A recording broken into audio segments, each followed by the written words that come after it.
So second one is, before you speak to someone, have you observed your breath? Okay, when you get angry, have you observed your breath? Yes. That is, after you get angry, you will observe the breath. When you are getting angry, if you are observing the breath, you will never get angry. Okay, so this is the trick there. So what we are trying to tell is that the breath, which we call breath, when you study yoga, you should go a level deeper and call it prana. Prana means life force, for in which breath is one component. So we keep telling, no, in the sessions, I think Vijay Lakshmi and Jaisima all may know, a person lying down in coma is also breathing, and we are also breathing. But we have a force in our body which we can move. That person cannot move. Same with someone who is having sickness. They can't move. They are very tired. The prana shakti is less. And generally mothers scold us, no? With that very word. Rajeshri, how you scold? Yeah, prana vaangringappa ellarum. Correct? Why are you guys depleting my prana? In all Indian languages, all children, we were all children at some time. Even when we have grown up, our spouse or friends scold us sometimes like that. Correct? Nagaraj, right? No? Correct. So why that word is used, we have not thought about it. That means life force. By you being with someone, you feel energetic. By you talking with someone, you will feel you lost energy. The same half an hour only you speak with someone, you feel good. 20 minutes you speak with someone, you feel very tired. That means your prana is being depleted. And the more we have the ability to store this prana with us and know how to work with it, the emotions can be managed. Whether it is jumping in joy or suddenly falling into depression, both can be managed. Both are emotions, because both are going to take you away from the balance. So the quick you come back to the normal state. The normal state is happiness, that is true. But jumping around with is called joy. That will have an enjoy. It has a limitation to that. That's why the word n is added to that. No, it is limited. So the jumping around or going down in sorrow or jumping around will have to be normal. We should try to be in a state of natural happiness. Then only you will give. Only if you're a natural state of happiness only you can give. Otherwise you can't give. You'll start calculating. If I give, what will happen and all that stuff. So this natural state is extremely important. The person who is maintaining the natural state as much as possible is reasonably ready to practice inner processes. But all of us, including me, we have so much vagaries in the mind, so much mood swings will happen throughout the day. So how can we balance it? Some pranayama practices, if we do, before yoga nidra, before meditation, before practicing concentration, for a particular temporary phase, you can manage it. Like you drink water, next to 3 hours, you may not need water. Something like that. You understood? So pranayama processes are extremely important whenever we start the inner journey. Please remember that. So we should learn some pranayama processes which will help us to stay stable, stay refreshed, relaxed, and also prepare the mind for next, which is yoga nidra, antarmauna, and things like that. So some processes from pranayama also we would be seeing in the morning sessions. You understood? Now coming to yoga nidra, giving you a hint before we close for the day is, see, this comes from tantra, because in yoga sutras principles are given. The moment you hear the word process, you should know that it's from tantra. Now tantra doesn't mean like the mind do not go wild right now. What you listen about tantra in the market is different. But I would say your cooking is tantra. Your cookbook is tantra. The manual you get when you buy a phone, it's a tantra. Tantra actually means manual. That's it. It's a manual which tells you if you go as per that manual, the probability of you doing things wrong is less. That's it. It will not guarantee you because the tweaking has to be done based on the time you live, correct? So Tantra, in a very basic way you can understand, is a manual which has safe processes. Okay, so Yoga Nidra is from the Tantra manuals. You have to understand that. Directly we cannot practice because the standards given there are 45 minutes, 60 minutes, we will definitely sleep. So the preparation has to be done. Okay, and this comes from the concept in Tantra called Nyasa. So what is Nyasa? How many of you have experience in theater here? How many of you have done some drama, not in real life, but in stage? In real life, all of us do every day. In stage, how many of you have acted? Bhavana, you have acted? Long before, during school, college days. Okay. Okay. So, what was your favorite role? It was like never repeated ones as such, right? Any act comes, you play one role and then move out of it. Okay, which is your favorite in that? I think I did one act, like, tableau act, Okay. Natya Rani's Shakuntala. Shakuntala. Okay. So, to derive more out of that role, what did you do? So we have to first understand who she was, what she did, and then we will be able to act accordingly. Okay. So that was in some 9th standard or 10th standard. Okay. So, when you did that role of Shakuntala, where was Bhavana? Bhavna was the one who's playing the role. Yeah, but when you played that on the stage, you played out Shakuntala or you played out Bhavana?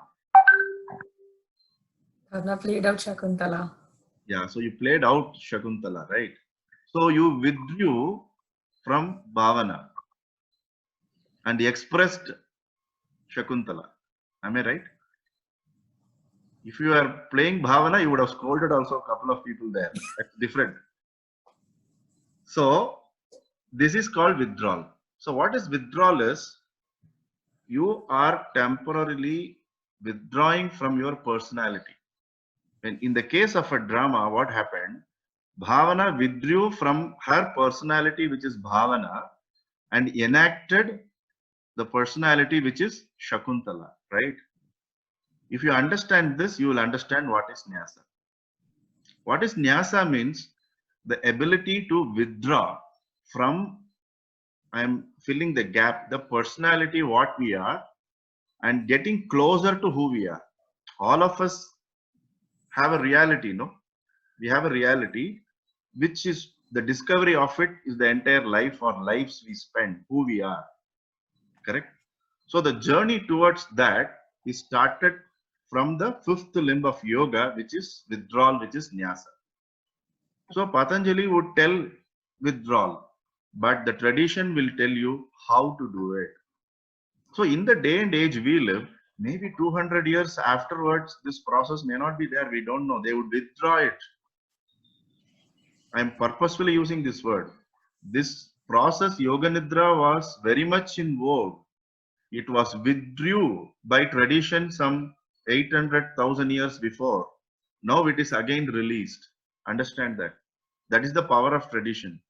Because you cannot release something which is non-existent. Lawyer will tell that. You cannot do something which is non-existent.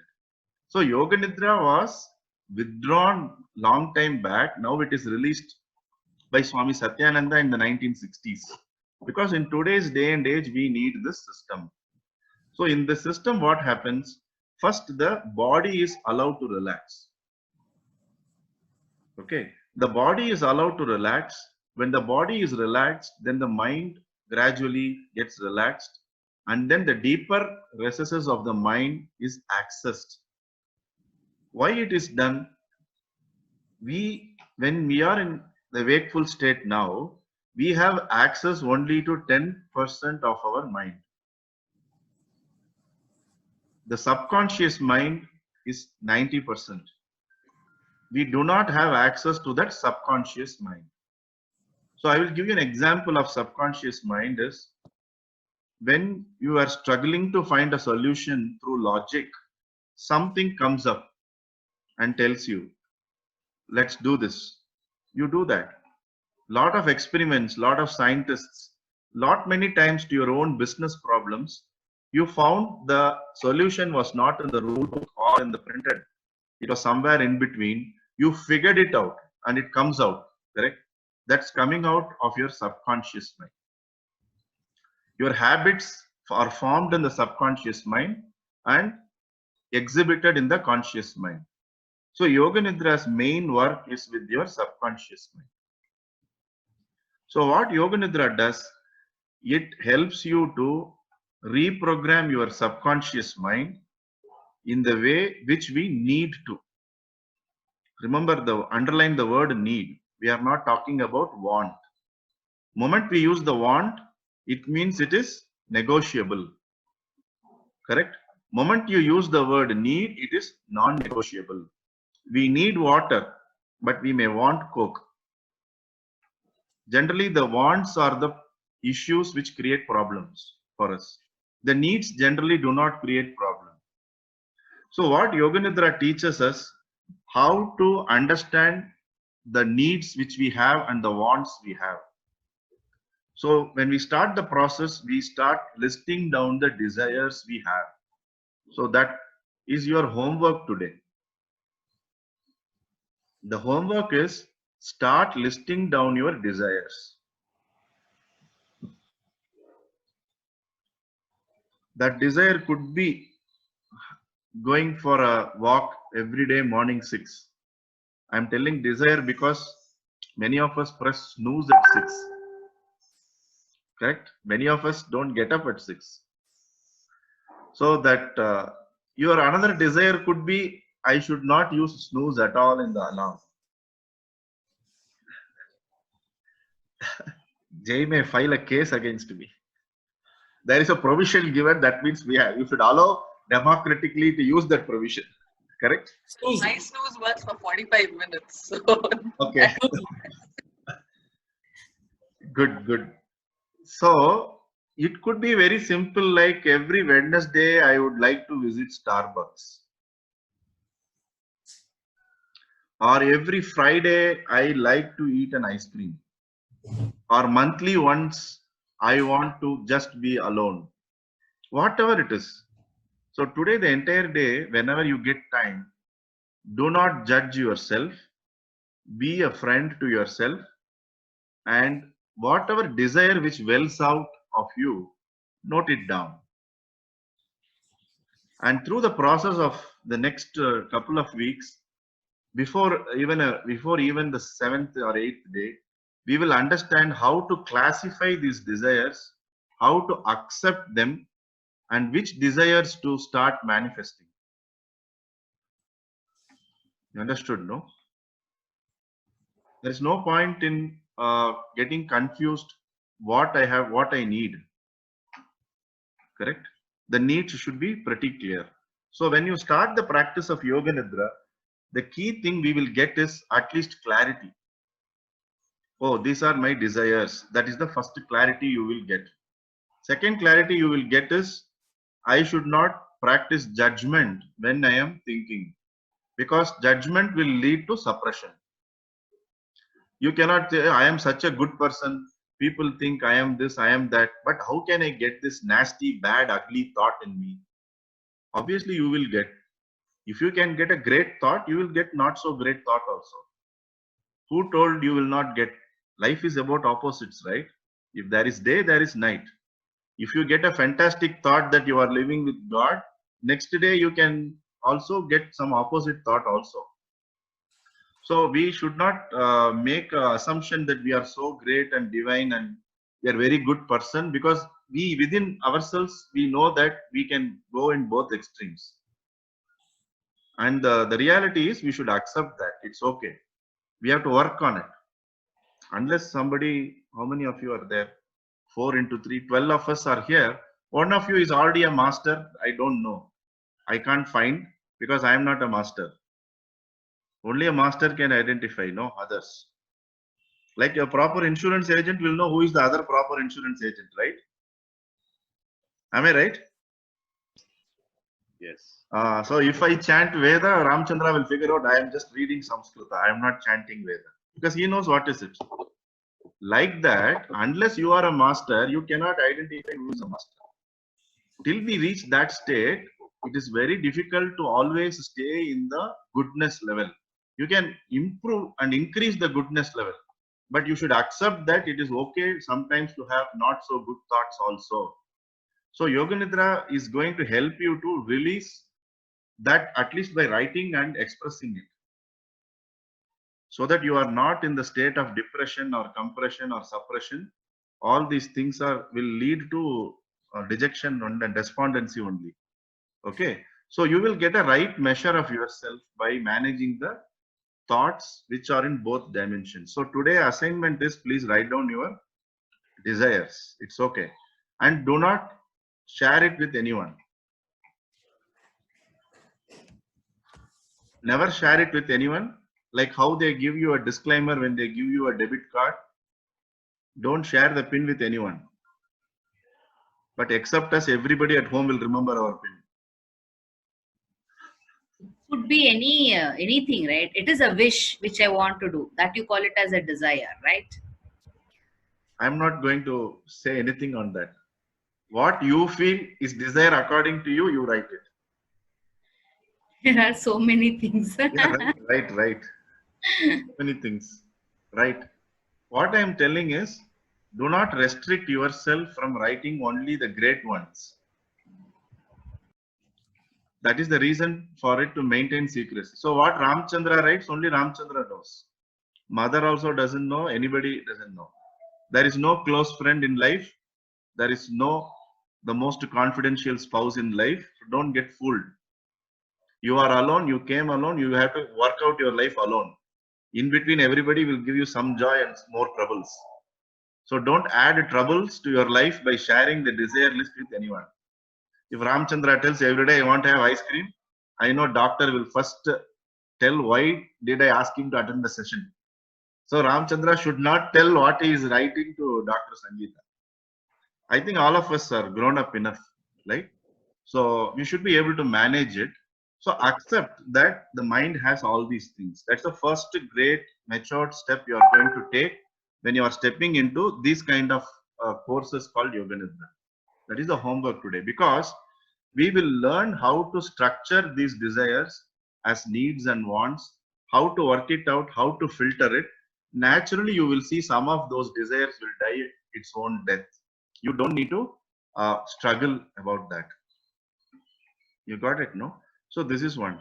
So how this came about, Yoga Nidra came about when Swami Satyananda figured out that his next in line is a small child of 3 years or 4 years old.